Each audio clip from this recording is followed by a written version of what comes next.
Boxing King Media in association with Boxer, master salesman. I want to introduce you as a master salesman, Dave, because you can sell anything. Just talk to me about that press conference. Your good friend Joe Fournier got shoved at the end by KSI.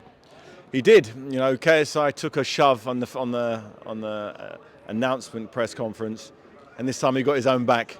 And we're one apiece. Is there going to be a push at the weigh-in tomorrow? I don't know.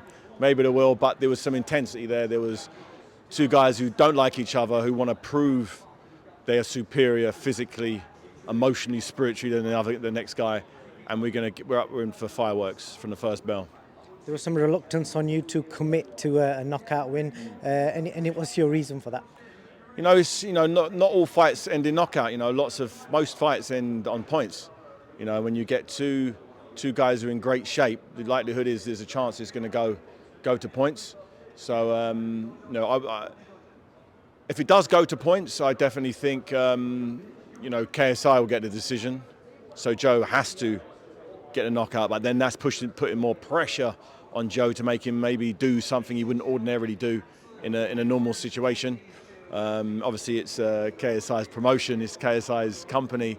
The judges are hired by misfits, so if it goes to the points, Joe's no idiot. He understands it. If here's the final bell, there's a slim chance he gets the decision, regardless how the fight goes.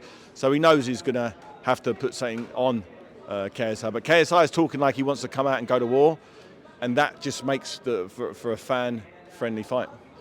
A lot's been made of Joe's WBA title. I saw Calais mention yesterday that Joshua Buatsis had a similar title. But in your opinion, if Joe went down a traditional route, is he good enough to potentially win, an English title?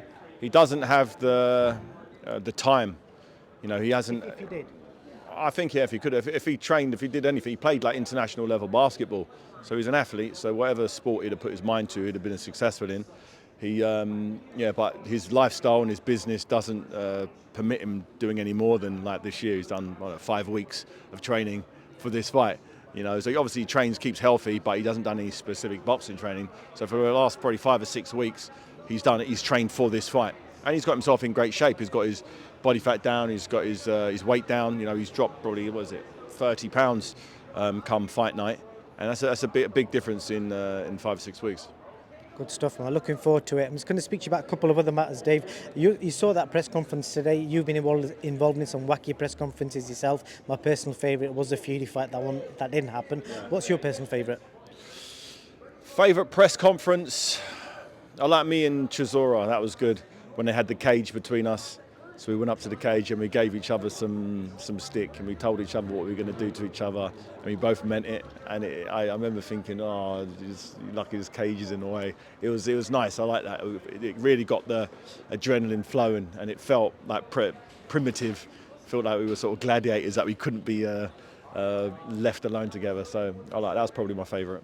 I thought you was going to say Tyson Fury because that was exciting. And just want to get your opinion on an interview I did with Dominic Ingle recently. He spoke about the potential AJ Wilder fight, and he suggested unless AJ should take the 6 months out, train with Derek James, and if the fight happens, press Wilder. That's the only way he's going to beat Wilder, because if he stands out, Dominic Ingle says he gets stuck out. You can't stand away from Wilder.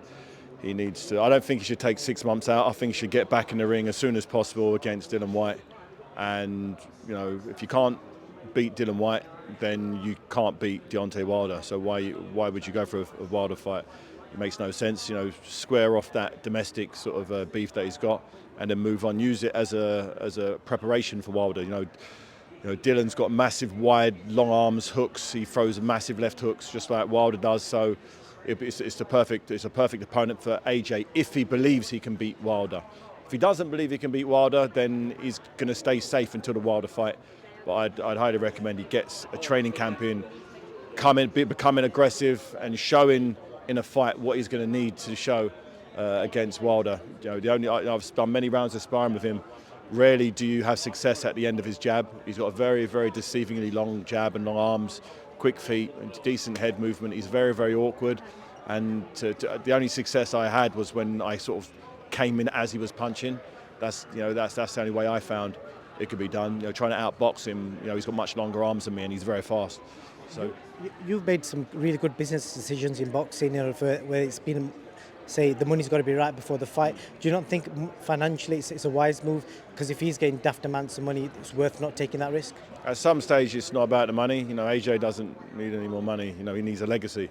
I guarantee if you said, "Oh, give me," let's say he's got fucking 300 million in the bank. Let's say you give me 100 million, we rewind time, and you'll still be undefeated, and you wouldn't have got embarrassed against Ruiz or get those 2 losses. He would, you know, how many houses does he need? How many cars does he need? He's got everything he's ever going to need. He just wants the respect of the fans. He wants the respect of his, you know, boxing peers. And to do that, you've got to, you know, do something real significance against somebody who's in their prime also. This is opportunity against Wilder. He's got an opportunity to really establish himself. And once he's won that, then he can look for the unification fight against the winner of Fury and Usyk. But to give himself the best opportunity in that situation, I believe someone like Dillian Whyte would be the perfect person, because he's going to give him some real good work, and he's not coming to lose, he's coming to win, and he's going to really maybe have to go soul searching, and that's good. That's good for him to exercise that fighting muscle, because it has been exercised for a while. You know, the last time I saw it was when he fought Ruiz in the first fight. He was letting his hands go, but he was reckless because he hadn't really practiced that. You know, then in the second fight, he showed some boxing skills, and he's kind of stuck with that boxing style. And it was okay to beat this guy, Ruiz, who's got quite slow feet and doesn't really press the action. And it didn't work against Usyk, so he's going to need to have a little bit of a style overhaul to get back to his old, aggressive, let punches and bunches go. You know, very rarely does he throw 5 or 6 punches in any one cluster. It's normally 1 or 2 shots, maximum 3 shots.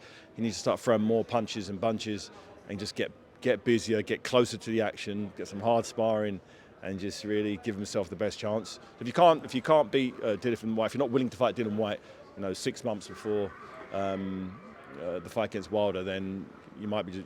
It'd appear for me as though you just turned up for a big payday. But we're going to buy with that. Just a couple of other things I want to quickly ask you about. Froch came out recently and he said if he fought Canelo in his prime, he'd beat him. I know he said that about Joe Calzaghe, but I think he's been a bit neutral about that. He said Joe would beat him on points or he'd stop him. But about Canelo, he reckons he'd be too big, too strong. We saw Canelo at the weekend. What does David Haye think of them comments? I know, yeah, I can understand why Carl would say that. You know, Canelo is a master boxer. He's a little bit smaller than Carl. You know, Carl's proved himself as one of the greatest British fighters, one of the most granite chins in the game. And, you know, I understand why he believed he'd beat most people. I believe why he'd believed he'd beat Calzaghe, although Calzaghe's never lost a fight and has beat Bernard Hopkins and Roy Jones and Kessler and all these great fighters. You know, Carl Froch, I've known Carl Froch since I was like 17. He used to box in the England team. We used to share a room back when he was boxing in the international amateur circuit. So I know how good he is. I've sparred with him for many, many rounds. And I know he's a handful. I know on his day, when he's fired up, when he's fit, when he's motivated, when he's got a game plan, he could beat anybody. What was you like sharing a room with? It wasn't bad. He was all right. He was a laugh. He's a funny guy. Yeah, super clean, super clean. Dave, thank you so much. Good luck to your mate, Joe Fournier. Hopefully gets the job done and proves you right. Okay, nice one.